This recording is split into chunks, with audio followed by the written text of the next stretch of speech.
Today is the 6th day of February 2018. Welcome to UVision TV News around Uganda. I am Ruthina Sejan. These are the stories making the headlines across the country. Maybe to remind you, today the UPDF will be celebrating Terahesita celebrations at Kitgum, so the celebrations are currently taking place there. But moving on to the stories making the headlines today, we start from Toro district, where thugs broke into a church in Bukedi diocese and replaced altar wine with urine. Justice James Ogola disclosed. Now Ogola said the thieves, who also emptied the church coffers of petty cash, had ample time to sit down and sip the wine. Ogola said the sinners proceeded to fill up the bottles with urine and placed it back in the holy table. He called it an abomination of unimaginable proportions. Now to get more details of this story, the New Vision is your friend today. So buy your copy and get all the details about this story.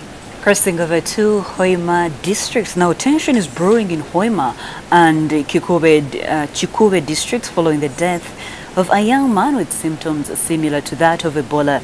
The deceased, whose identity could not be revealed, was in senior 6 vacation and a resident of Chara Bunywa cell in Hoima district. He allegedly died in the house he rented on Monday evening after intense diarrhea and vomiting of blood.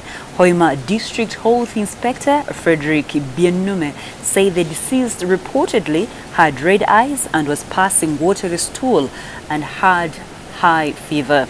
Medical workers rushed to the scene dressed in protective gear, obtained samples from the deceased and used the no-touch technique to bury the deceased after a tip from the area residents. Bienume, who was part of the team that rushed the scene, said samples were picked from the deceased to ascertain the cause of his death. The blood samples have been sent to the Uganda Virus Research Institute in Entebbe for testing, and results were expected yesterday.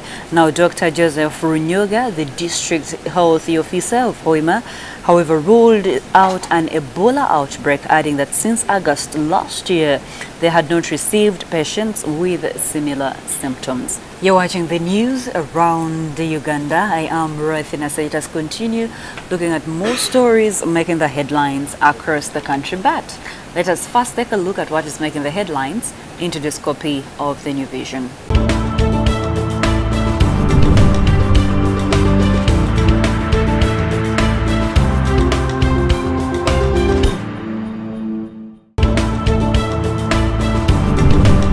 And those who cannot access the hard copy of the New Vision, the link is on your screen. Subscribe to our e-paper and get all the products published by Vision Group.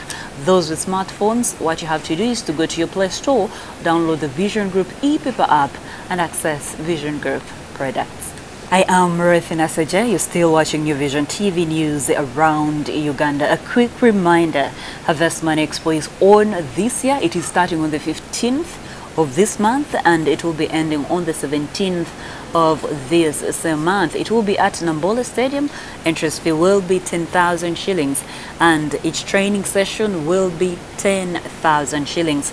This year's theme is farming as a business. Let us continue looking at more stories making the headlines across the country. Going on to Rakai district. Now students of St. Bernard's SS Manya on Monday started a new term with the school deploying heavily and passing strict security rules.